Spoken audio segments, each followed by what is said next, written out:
So welcome guys. आज हम लोग रिवाइज करने वाले हैं जल्दी से न्यूरोलॉजी पार्ट 1 को। ओके, तो पहला पार्ट आता है एर्लैंगर गैसर नर्व फाइबर जो है वो उसके टाइप्स क्या क्या होते हैं ना। तो फास्टेस्ट सबसे होता है ए अल्फा फाइबर। स्लोवेस्ट कौन सा होता है? सी। याद कर लो, ठीक है। पेन में देखा जाए तो फास्ट पेन कौन देता है? तो ए डेल्टा होता है। और स्लो पेन के लिए कौन सा होता है? सी। ठीक है, सी फाइबर जो होते हैं स्लो पेन के लिए होते हैं। फिर प्री गैंग्लियोनिक फाइबर्स जो होते हैं एएनएस में वो कौन करता है प्रोवाइड? बी फाइबर्स करते हैं। ठीक है, प्री गैंग्लियोनिक क्वेश्चन आया कि प्री गैंग्लियोनिक एएनएस कौन करवाता है? तो बी फाइबर। ठीक है, सारे माइलिनेटेड होते हैं, एक अनमाइलिनेटेड होता है। तो कौन सा अनमाइलिनेटेड होता है? तो सी फाइबर जो होते हैं अनमाइलिनेटेड होते हैं। ठीक है, फिर एक क्वेश्चन आता है टच एंड प्रेशर के लिए कौन सा फाइबर इंपॉर्टेंट है? तो ए बीटा फाइबर सबसे इंपॉर्टेंट होते हैं टच और प्रेशर के लिए। बेटा टच और प्रेशर करते हैं ना, तो वो। उसके बाद सेकंड पॉइंट जो हाइपोथैलेमिक न्यूक्लियस क्वेश्चन बनते हैं वो क्या है? तो हंगर के लिए कौन सा होता है? लैटरल न्यूक्लियस होता है। ठीक है, हंगर के लिए लैटरल न्यूक्लियस होता है। ठीक है, फिर सेटाइटी के लिए होता है मीडियल साइड का। लेटरल साइड वाला हंगर के लिए, तो मीडियल साइड वाला सेटाइटी के लिए। फिर आता है अगर इसका वीएमएन का हो जाए लीजन हो जाए तो क्या हो जाएगा? तो सेटाइटी नहीं हो पाएगी, तो हाइपरफेजिया और ओबेसिटी बढ़ती चली जाएगी। ठीक है, फिर हीट लॉस के लिए कौन सा न्यूक्लियस इन्वॉल्व होता है? तो एंटीरियर न्यूक्लियस होता है हीट लॉस के लिए। फिर हीट कंजर्वेटिव करने के लिए कौन सा होता है? तो पोस्टीरियर होता है। तो दोनों अपोजिट है, एंटीरियर वाला लॉस के लिए होता है और पोस्टीरियर वाला कंजर्व करने के लिए होता है हीट को। ठीक है, फिर सर्केडियम रिदम के लिए कौन सा होता है? छत में सर्केडियम रिदम होती है धूप से, तो सुप्रा कैजमेटिक जो होता है न्यूक्लियस वो सर्केडियम रिदम के लिए होता है। फिर एडीएच और ऑक्सीटोसिन ये कहाँ से छूटते हैं? तो सुप्रा ऑप्टिक और पैरावेंट्रिकुलर न्यूक्लियस से छूटते हैं। ठीक है, एडीएच और ऑक्सीटोसिन। फिर लास्ट में आता है मेमोरी के लिए कौन सा इन्वॉल्व होता है? तो मेमोरी बॉडीज जो होती है मेमोरी के लिए इन्वॉल्वमेंट होती है उनकी हाइपोथैलेमस न्यूक्लियस में। तो हाइपोथैलेमस से ही क्वेश्चन आ सकते हैं। ठीक, फिर नेक्स्ट आता है थैलेमिक न्यूक्लियस। थैलेमिक न्यूक्लियस में all sensations except smell relay via thalamus. सारे सेंसेशन किससे होते हैं? थैलेमस से होते हैं, लेकिन कौन सा नहीं होता? स्मेल नहीं होता। स्मेल को छोड़ के सारे सेंसेशन जो होते हैं किससे होते हैं? थैलेमस से होते हैं। ठीक है, तो क्वेश्चन आता है कौन सा सेंसेशन थैलेमस प्रोवाइड नहीं करता? तो स्मेल वाला आंसर आता है। ठीक है, फिर जो वीपीएल होता है ये क्या के लिए होता है? तो बॉडी सेंसेशन के लिए होता है वीपीएल, लेटरल वाला। ठीक है, फिर वीपीएम किसके लिए होता है? तो वीपीएम होता है फेस और टेस्ट के लिए, फेस और टेस्ट के लिए। ठीक, फिर एलजीबी किसके लिए होता है? तो ये होता है विज़न के लिए। एमजीबी किसके लिए होता है? हियरिंग के लिए होती है। थैलेमस न्यूक्लियस से क्वेश्चन आते हैं। ठीक है, एमजीबी होता है हियरिंग के लिए, एलजीबी होता है विजन के लिए। फिर वीएल अगर बस लिखा है तो मोटर के लिए होता है, जैसे बेसल गैंग्लिया प्लस सेरेबेलम से लेकर जाता है कॉर्टेक्स के लिए। ठीक है, बेसल गैंग्लिया और सेरेबेलम से कॉर्टेक्स की तरफ लेके जाता है वीएल। फिर एंटीरियर ग्रुप ऑफ किस चीज़ के लिए होते हैं? एंटीरियर ग्रुप तो ये लिम्बिक सिस्टम के लिए होता है, इमोशंस के लिए होता है। अगर इंट्रल एमलार पूछा है न्यूक्लियस का के लिए होता है तो क्या बताओगे? कॉन्शियसनेस के लिए होता है। फिर पल्विनार न्यूक्लियस किस लिए होता है? विजुअल रिफ्लेक्स विजुअल एसोसिएशंस के लिए पल्विनार न्यूक्लियस होता है।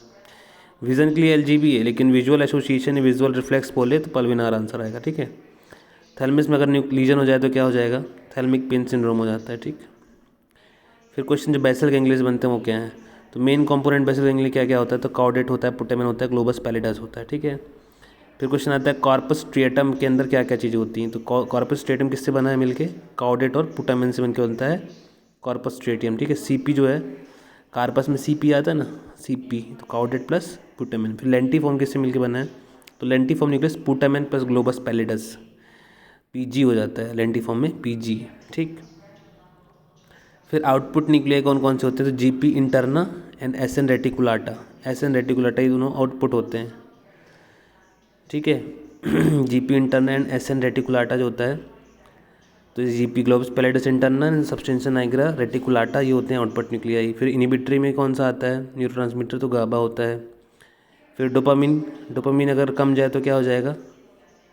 सब्सटेंशिया नाइग्रा से डोपामिन नहीं निकलेगा तो हो जाएगा Parkinson's disease. Okay, substantia Niagara से निकलता है ना डोपामिन, अगर वो नहीं निकलेगा तो पार्किंसंस डिसीज़ हो जाएगी।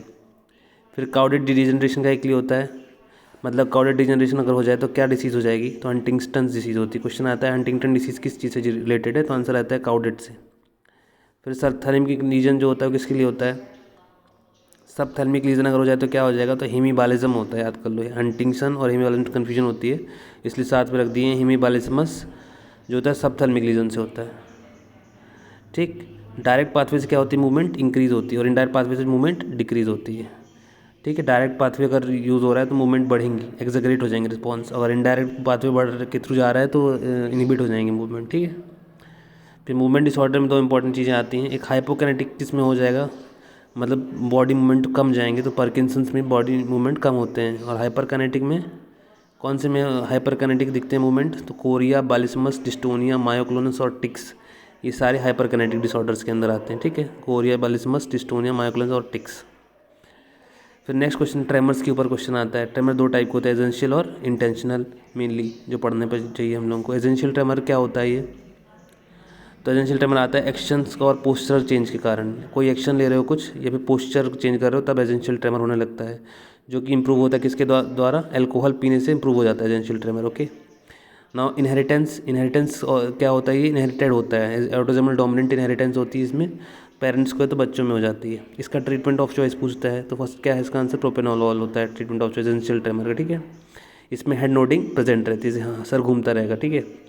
लेकिन इंटेंशनल ट्रेमर ये किसके कारण होता है, तो सेरेब्रल डिस्फंक्शन के कारण होता है, ये सेरेबेलर रीजन होता है तब होता है इंटेंशनल ट्रेमर, ठीक है। ये कोई फैमिलियल नहीं होता। कब होता है, जब during movement words near target, जब अपन पास जाते हैं किसी टारगेट के तब हम मूवमेंट हम लोग को दिखती है, हाथ जैसे मान लो हाथ बढ़ा रहे हैं और कुछ पकड़ रहे हैं तो मूवमेंट होगी, इसको बोलते हैं इंटेंशनल ट्रेमर। जो कि एसोसिएट रहता है एटेक्सिया एंड डिसमेट्रिया से। किससे एसोसिएट रहता है ये, एटेक्सिया प्लस डिसमेट्रिया से, ठीक। ये भी क्वेश्चन आता है। इसका टेस्ट करने के लिए क्या करेंगे, तो सेरेब्रल टेस्ट करने के लिए हम लोग क्या यूज़ करते हैं test, finger to nose test. Finger से नोज टच करेंगे तो उससे क्या होगा, मूवमेंट दिखेगी हमको। फिर पार्किंसंस ट्रेमर क्या होते हैं, तो पार्किंसंस ट्रेमर एक टाइप के रेस्टिंग ट्रेमर होते हैं। पार्किंसन डिसीज़ के पेशेंट को रेस्टिंग में ही ट्रेमर आने लगते हैं, ठीक है। किस टाइप का फीचर रहता है, तो पिल रोलिंग फीचर रहता है पार्किंसंस ट्रेमर का, ठीक है। फिर अदर हाइपरकिनेटिक डिसऑर्डर में इंपॉर्टेंट क्या है, जो कोरिया होता है उसमें रैपिड इरेगुलर मूवमेंट होते हैं, ठीक। एथेटोसिस होता है वो स्लो टाइप का होता है और रिदिंग मूवमेंट कहलाता है एथेटोसिस। जो कोरिया है वो क्या है, रैपिड है, बहुत तेज होगा, इरेगुलर होगा, लेकिन एथेटोसिस स्लो होता है। जो बैलिस्मस होता है वॉलेंट फ्लिंगिंग होती है, बैलिस्मस में वॉलेंट फ्लिंगिंग, ये सबथैलेमिक न्यूक्लियस खराब होता है तब होता है हेमी बैलिस्मस ना। फिर सस्टेन्ड एबनॉर्मल पोस्चर बोलते हैं डिस्टोनिया, सस्टेन्ड एबनॉर्मल पोस्चर रहेगा तो क्या होगा, डिस्टोनिया हो जाएगा। और वहीं मायोक्लोनस क्वेश्चन क्या आता है कि sudden shock like jerk question में, सडन शॉक लाइक जर्क किस में देखने को मिलते हैं, तो आंसर रहेगा मायोक्लोनस में देखने को मिलते हैं हम लोग को सडन शॉक लाइक जर्क, ठीक। फिर लास्ट है टिक्स जो होते हैं वो कैसे हैं, तो इस टिक्स का क्वेश्चन ये आता है कि सप्रेसिबल ट्रेमर कौन से होते हैं, सप्रेसिबल डिसऑर्डर कौन सा है, तो tics is suppressible and repetitive disorder होता है टिक्स। फिर लास्ट में वन लाइनर गोल्ड में बताना चाहता हूँ कि अल्कोहल जब से ठीक कौन सा ट्रेमर होता है, तो आंसर आता है एसेंशियल ट्रेमर। सबथैलेमिक लीजन से कौन सी बीमारी होती है, तो हेमीबालिस्मस। स्मेल बाईपास कौन करता है, थैलेमस, स्मेल जो होता है ना बाईपास कर जाता है थैलेमस को, तो मतलब थैलेमस कोई रिलेशन नहीं है स्मेल से। फिर पार्किंसंस जो होती है किसके कारण होती है, डोपामिन की डिफिशिएंसी से होती है। वीएमएन लीजन से क्या हो जाएगा, क्योंकि भूख बढ़ेगी तो ओबेसिटी हो जाएगी, ठीक है। इंट्रालेमिनार अगर लीजन होगा तो क्या होगा, कॉन्शियसनेस से रिलेटेड रहता है इंट्रालेमिनार, तो वो कॉन्शियसनेस चली जाएगी। ओके बाय गाइस, आज के लिए इतना ही। और अगर आपको ये वीडियो अच्छा लगा तो हमारे इस चैनल को सब्सक्राइब करिए, मैं आपको और अच्छी अच्छी वीडियोस रैपिड रिवीजन के बताऊंगा। पार्ट 2 के लिए वेट करिएगा।